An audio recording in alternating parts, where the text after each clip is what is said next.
Hello और नमस्ते दोस्तों। कैसे हैं आप लोग? आई होप आप बहुत ही अच्छा होंगे और अच्छा कर रहे होंगे अपने निजी जीवन में।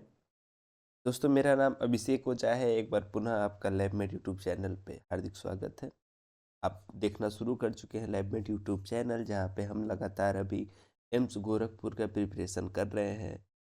इसका मास्टर क्लास का फर्स्ट क्लास ऑलरेडी आ चुका है। आज हम लोग एडवांस्ड में डीएमएलटी या बीएमएलटी या एमएलटी प्रोफेशनल्स का एडवांस लेवल का मास्टर क्लास करेंगे। थोड़ा सा मोर एडवांस्ड होगा। 20 क्वेश्चंस हम सॉल्व करेंगे और इसके बेसिस पे आप क्या है कि आपका रोड मैप हम लोग तैयार कर रहे हैं। जैसे आपको पता है एम्स गोरखपुर आप इससे तैयारी कर रहे हैं, डेफिनेटली आपको सक्सेस मिलना ही मिलना है। तो बिना देर किए शुरू करते हैं हम आज के अपने इस सेशन को। ठीक है, सबसे पहले हम हीमेटोलॉजी की बात करेंगे, जहाँ पे ब्लड मॉर्फोलॉजी और हीमोस्टेसिस का से रिलेटेड क्वेश्चंस होगा। ठीक है, तो सबसे पहले सुप्रावाइटल स्टेनिंग की बात करें।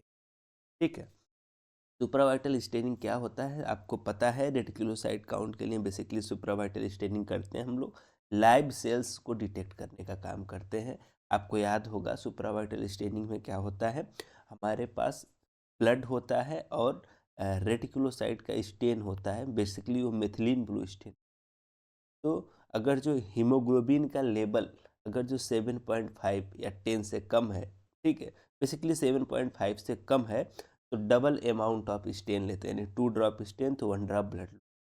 अगर जो 10 से ऊपर है आपका हीमोग्लोबिन का level, then equal amount of blood in stain का काम करते हैं। ये था हमारा रिव्यू ऑफ सुप्रावाइटल स्टेन। ठीक है, अब देखो which dye is preferred for staining reticulocyte. कौन सा डाई प्रीफर होगा रेटिकुलोसाइट को स्टेन करने के लिए। ठीक है, रेटिकुलोसाइट क्या होता है बच्चों, आपको पता है हमारा इमेच्योर आरबीसी को रेटिकुलोसाइट बोलते हैं। ठीक है, तो क्रिस्टल वायलेट बेसिकली नहीं यूज होता है। क्रिस्टल वायलेट कहाँ पे यूज होता है, ग्राम स्टेनिंग में यूज होती है। क्रिस्टल वायलेट ऑप्शन सही नहीं है। Methylene blue is the right answer. New methylene blue पे आप ट्रिक करोगे। ठीक है, देन रेड सेल इंडिसेज से क्वेश्चन करेंगे। रेड सेल इंडिसेज क्या होते हैं एक बार और इसकी बात करेंगे। तो एमसीबी, एमसीएच और एमसीएचसी को बेसिकली हम लोग रेड सेल इंडिसेज के रूप में जानते हैं। ठीक है, तो एमसीएचसी क्या है, मीन कार्पस्कुलर हीमोग्लोबिन कंसेंट्रेशन। उसको कैलकुलेट करते हैं किस फार्मूला के द्वारा, वही क्वेश्चन पूछा गया। MCHC is calculated using which formula. A H B by R B C into 10 not, this is the wrong answer. B is the HB by PCB into 100, this is the right one. तो B इसका सही answer होगा। अब तीसरा question है rare blood group के बारे में, यानी कि Bombay blood group rarest blood group होता है। ठीक है, तो बॉम्बे ब्लड ग्रुप में कौन सा एंटीजन लैक होता है, यानी नहीं पाया जाता है। Bombay blood group lacks which antigen. तो H antigen, A and B is D antigen. तो डी बच्चों सीधे सीधे क्या होता है हमारा आर एच एंटीजन के रूप में इसको जानते हैं। तो इसको आप सीधे कट कर दोगे, यहाँ पे पॉजिटिव या निगेटिव की बात नहीं करी गई है। H antigen is the right answer. H antigen पे आप क्लिक करोगे और यही आपका सही उत्तर होगा। क्वेश्चन नंबर 4 है कोआगुलेशन पाथवे से। ठीक है, इसमें आपको पूछा गया है which test monitor the intrinsic pathway. Intrinsic pathway को कौन सा टेस्ट मॉनिटर करने का काम करता है। A is PT and B is APT. आप इन कॉमनली इन जनरल जानोगे तो पीटी और एपीटीटी दोनों सही आंसर है। ठीक है, लेकिन बहुत ही स्पेसिफिक टेस्ट की बात करेंगे कोआगुलेशन के इंट्रिंसिक पाथवे की, तो APTT is the right answer, जो स्पेसिफिक इंट्रिंसिक पाथवे को ही डिटेक्ट करता है। ठीक है, तो वैसे तो आंसर दोनों सही है, लेकिन एपीटीटी मोर स्पेसिफिक है। एपीटीटी ऐसा क्वेश्चन आता है तो ही आप क्लिक करिए, वही आपका सही आंसर। ठीक है, नेक्स्ट क्वेश्चन है हमारा हीमोग्लोबिनोपैथी एंड कोआगुलेशन से। ठीक है, हीमोग्लोबिनोपैथी क्या है आपका, हीमोग्लोबिन का डिसऑर्डर होता है। और कोआगुलेशन रिलेटेड डिसऑर्डर का भी क्वेश्चन होगा इसमें। ठीक है, इसमें सिकल सेल स्क्रीनिंग यूटिलाइज विच रिड्यूसिंग एजेंट, यानी सिकल सेल एचबीएस की बात हो रही है। जब आरबीसी का शेप कैसा होता है, सिकल शेप में हो जाता है। तो उसमें आपसे पूछा गया है कि यह कौन से एजेंट को रिड्यूस कर देता है। तो सोडियम सिट्रेट तो उसमें यूज ही नहीं करते हैं हम लोग, सोडियम मेटाबाइसल्फेट यूज करते हैं। ये सोडियम मेटाबाइसल्फेट बेसिकली यूज होता है इसको एनारोबिक फॉर्म को मेंटेन करने। Sodium metabisulphite is the right answer. Sickle cell screening में सोडियम मेटाबाइसल्फेट ही क्या होता है, रिड्यूस हो जाता है। Auer rods are characteristic of which condition? तो ल्यूकेमिया के कंडीशन दी गए हैं, ALL acute ALL and AML, ठीक है, acute lymphoid leukaemia and acute myeloid leukaemia. तो आर रॉड बेसिकली क्या होता है, अगर जो आर रॉड जो है निडिल शेप के रॉड्स होते हैं जो बेसिकली ह्यूमन के ह्यूमन के जो सर्कुलेशन है उनमें पाए जाते हैं, ब्लड सर्कुलेशन में, और साथ ही साथ उनके आर्थराइटिस जैसे मतलब उनके जॉइंट्स में पाए जाते हैं, ठीक है। तो और रॉड्स कब पाए जाते हैं, basically AML acute myeloid leukaemia में पाया जाता है।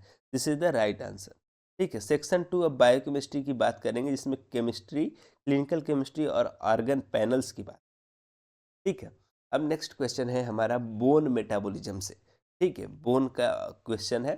तो ALP is significantly elevated in which disease, यानी एल्केलाइन फास्फेट जो कि लीवर फंक्शन टेस्ट का एक टेस्ट है, एल्केलाइन फास्फेट सिग्निफिकेंटली कब एलिवेट होता है, किस बीमारी में? तो A है पैजेट्स डिजीज और B है हेपेटाइटिस। तो देखो, अगर जो इन जनरल बात करेंगे तो दोनों केसेस में ALP बढ़ता है, लेकिन मोर एक्यूरेट क्वेश्चन आंसर जो हमारा होगा वो पैजेट डिजीज। पैजेट डिजीज जो है वो बोन का डिजीज है। इसमें बोन हड्डियां क्या होती हैं, बड़ी हो जाती हैं और वीकर हो जाती है, मतलब कि कमजोर हो जाती है। तो Paget disease is the right answer. Hepatitis is wrong for this situation, ठीक है। नेक्स्ट क्वेश्चन है किडनी फंक्शन से, जैसे कि Jaffe reaction is used to measure. Jaffe's reaction क्या मेजर करने का काम, यूरिया या क्रिएटिनिन? देखो, यूरिया बेसिकली यूरिएज मेथड और डैम मेथड से करते हैं, तो यूरिया तो सही आंसर नहीं है, क्रिएटिनिन ही इसका सही उत्तर होगा। क्रिएटिनिन का स्टैंडर्ड मेथड जाफेज रिएक्शन होता है जिसमें पिक्रिक एसिड और बफर का यूज हम लोग करते हैं, ठीक है। नेक्स्ट इज पैनक्रियाटिक मार्कर है, which enzyme is more specific to pancreatitis. Pancreatitis क्या है, inflammation of the pancreas. Inflammation का आज जब आए तो एक चीज याद रखो, red hot and diminished function, ठीक है। तो अमाइलेज एंड लाइपेज दो एंजाइम के नाम दिए गए A and B, that is more specific, ठीक है। तो इनमें मोर स्पेसिफिक कौन है, तो एक बात सीधा समझो, पैनक्रिएटाइटिस में एमाइलेज और लाइपेज दोनों बढ़े रहते हैं, दोनों पैनक्रिएटाइटिस के लिए जाने जाते हैं, लेकिन इसमें सबसे स्पेसिफिक की बात पूछ ली गई है, मोर स्पेसिफिक टर्म दिया गया है। तो ये ध्यान दोगे, तुरंत ये नहीं पढ़ लोगे कि भैया कौन सा एंजाइम पैनक्रिएटाइटिस के लिए स्पेसिफिक है, तो दोनों सही तुमको समझ में आएगा। गलती से माइलेज पे क्लिक कर दिया तो वो सही नहीं है। क्वेश्चन को ध्यान से पढ़ोगे, टाइम दोगे, काफ़ी टाइम रहता है, 5 मिनट में तुम लोग एग्जाम को ख़त्म करते हो और उसके बाद से वेट करते हो, ऐसा नहीं करना है। तो देखो, जो सबसे ज़्यादा स्पेसिफिक एंजाइम का नाम जो है वो लाइपेज है, तो लाइपेज पे ही ट्रिक करना है आपको। पैनक्रिएटाइटिस में lipase is the more specific enzyme. Next है मेटाबॉलिक डिसऑर्डर से, यानी कि कीटोन बॉडी डिसऑर्डर से है। रोथरा टेस्ट डिटेक्ट विच कीटोन बॉडी। रोथराज टेस्ट पहले क्या होता है, वो कीटोन बॉडी का डिटेक्शन होता है, ठीक है।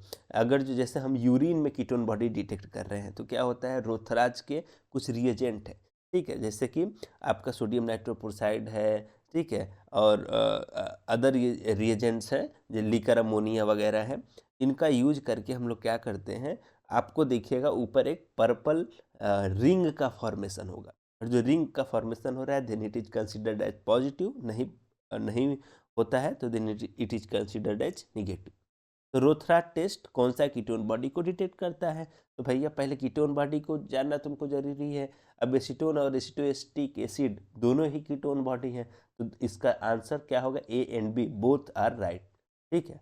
तो तीसरा आंसर अगर जो A एंड B है तो उस पर क्लिक करेंगे, और जो गलती से इधर पर बीटा हाइड्रोक्सी ब्यूटोरिक एसिड भी लिख दिया गया है या एसिटोएस्टिक एसिड लिखा है, तो आपको ऑल पे क्लिक। एसीटोन और एसिटोएस्टिक एसिड दोनों सही उत्तर होंगे इसके। नेक्स्ट हमारा बायोकेमिस्ट्री या एनालिटिकल फेज से है। तो इसमें नेक्स्ट क्वेश्चन हमारा है, flame photometry is primarily used for, यानी कि फ्लेम फोटोमेट्री बेसिकली कैसे काम करता है, किस लिए काम करता है। फ्लेम फोटोमेट्री है क्या, बायोकेमिस्ट्री का एक टेस्टिंग मेथड है। जैसे कि आप कलरीमेट्री का नाम सुने हो, जैसे कि आप स्पेक्ट्रोफोटोमीटर का नाम सुने हो, क्लिया का नाम सुन रहे हो आप, वैसे ही फ्लेम फोटोमेट्री है। फ्लेम फोटोमेट्री बेसिकली काम कैसे करता है, तो फ्लेम फोटोमेट्री में हम लोग एज अ लाइट सोर्स की जगह पे फ्लेम लेते हैं, एब्जॉर्बिंग मीडिया फ्लेम लेते हैं। फ्लेम क्या करता है, एमिशन का काम करता है। ठीक है, तो जो फ्लेम फोटोमेट्री है वो प्राइमरली किसके लिए यूज करे जाते हैं, तो इलेक्ट्रोलाइट्स के लिए यूज करे जाते थे। तो सोडियम पोटेशियम ही सही उत्तर है, और ये काफ़ी ओल्ड टेक्निक। नेक्स्ट है Westgard rule are applied for. Westgard rule किसके लिए अप्लाई करते हैं, वेस्ट गार्ड रूल बेसिकली पहले होता क्या है ये समझो। 1 ईयर्स, 2 ईयर्स, 3 ईयर्स, R4S, ये सब क्या है, वेस्ट गार्ड रूल है। ठीक है, वेस्ट गार्ड रूल बेसिकली क्या है, ये स्टैंडर्ड डेविएशन के बारे में बताते हैं कि अगर जो आपका एनालाइट का डेविएशन 2 ईयर्स पे 2 टाइम आ गया तो वो जो है एक्सेप्टेबल नहीं है। 1 एस पर आपका लगातार 10 टाइम से ज़्यादा आ गया तो भी एक्सेप्टेबल नहीं है। या फिर अगर जो आपको बताया जाता है कि भैया 1 3 एस आ गया तब भी वो एक्सेप्टेबल नहीं है। तो वेस्ट गार्ड रूल बेसिकली कहाँ पे अप्लाई होता है, एलजे चार्ट पे होता है। एलजे चार्ट क्या होता है, Levey Jennings chart, basically QC के स्टैंडर्ड डेविएशन को डेविएट करने के लिए एक ग्राफ बनाया जाता है, उसके लिए होता है। समझ में आ गया, तो Westgard rule applied for LJ chart. अगर जो इधर पर क्यूसी भी दिया है तो क्यूसी पे भी आप तुम क्लिक करते हो। ठीक है, तो these are the some of the question जो एडवांस लेवल में हमने बात करी। अगर जो आपको वीडियो अच्छी लगी तो अपने फ्रेंड्स को, दोस्तों को सर्कुलेट करिए। कल का क्लास हम फिर से लेके आएंगे जहाँ पे हम बात करेंगे और सारे टॉपिक्स के ऊपर और सारे मुद्दों के ऊपर। तब तक के लिए आप वीडियोस को देखते रहिए, रिवाइज भी करिए अगर जो आपको रिवीजन की ज़रूरत है तो। अदरवाइज हम फिर से कल मिलेंगे आपको इसी प्लेटफॉर्म पे। तब तक के लिए धन्यवाद, नमस्कार, बाय बाय।